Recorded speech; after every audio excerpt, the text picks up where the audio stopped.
అవునండి. ఒక్క ఎగ్జిబిటర్స్ చెప్పకుండా టోటల్గా ఆంధ్రప్రదేశ్ తెలంగాణకి చెబుదామని వచ్చాను ఇక్కడికి. లేదు అవలా. పవన్ గారు రిటర్న్ గిఫ్ట్స్ అని చెప్పారు, దానిపైన మీరు మీ అభిప్రాయం? నిజమే కదండి, పవన్ కళ్యాణ్ గారు బాధపడింది 100% నిజం.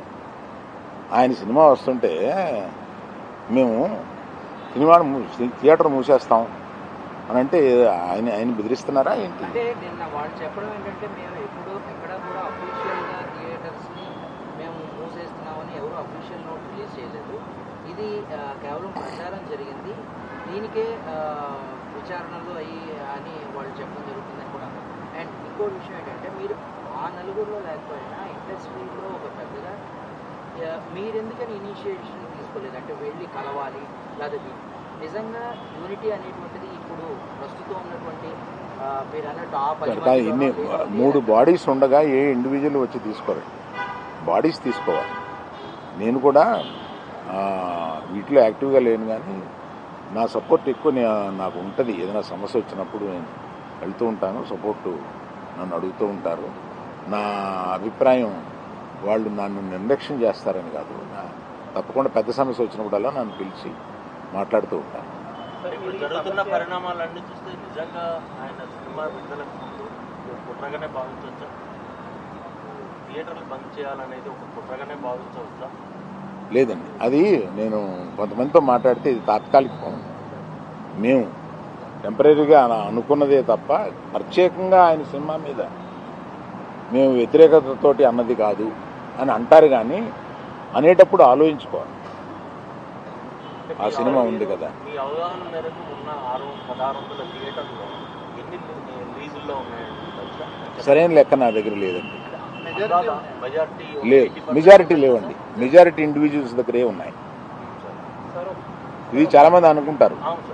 ఇందులో ఈ 1500లో ఒక కనీసం 500, 600, 700, 800 వీళ్ళ దగ్గర ఉన్నాయేమో అని. అలా లేవండి. చాలా మంది ఇండిపెండెంట్. తెలంగాణలో మల్టీప్లెక్స్లు ఉన్నాయండి. మల్టీప్లెక్స్లు అన్నీ కలిపి ఓ 3 కంపెనీల దగ్గర 4 కంపెనీల దగ్గర ఉంటాయి.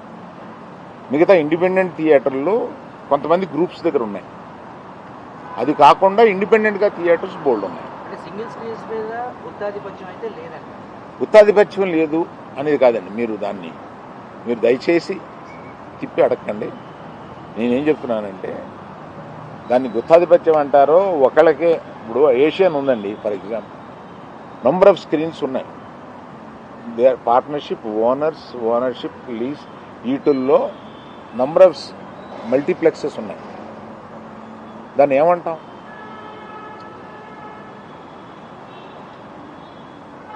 మీరేదో అడుగుతున్నారు. పర్సంటేజ్ విధానం కనుక తెస్తే స్టాండ్ అలోన్ థియేటర్స్ కంటే కూడా లీజ్ ఓనర్లకు ఎక్కువ బెనిఫిట్ అవుతుంది అని ఒక టాక్ అయితే ఉంది. మీరు దానితో ఏకీభవిస్తారు? నేను ఏకీభవించలేదు.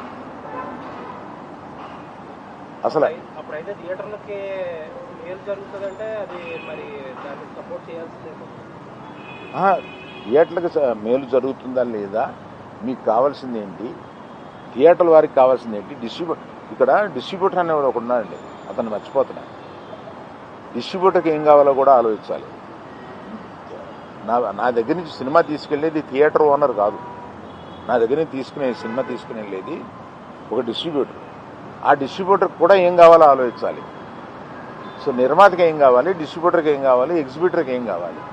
కాకపోతే ఒక వాదన, డిస్ట్రిబ్యూటర్కి నష్టం జరిగితే ఆటోమేటిక్గా తక్కువ రేట్లు పెట్టడమో కొండ మానేస్తూ చేస్తారో నిర్మాతలు ఎఫెక్ట్ అవుతారు. నిర్మాతలు ఎఫెక్ట్ అయితే